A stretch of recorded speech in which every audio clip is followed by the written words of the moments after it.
Muitos comentários de açúcar aí, vamos testar, né? Adoçar a roça aí, ó. Ó a mancha lá. E é isso aí, pessoal. Vamos passar um açúcar aí na lavoura. Ver se adoça a relação com o sogro. E a nossa amiga parceira Gisele, agrônoma aí, já veio para dar uma olhada aí como que tava a situação.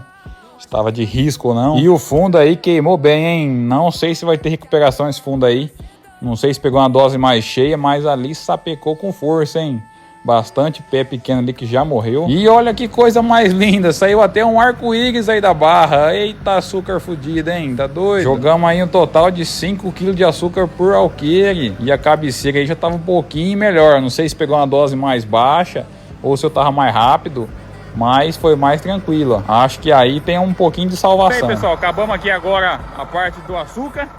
E agora deixamos aqui 4 bandeirinhas para o pessoal fazer um campinho de teste aqui do esfoliar. E deixamos também aqui a testemunha. A cabeceira aqui tá melhor. Vamos ver o que vai dar agora aí.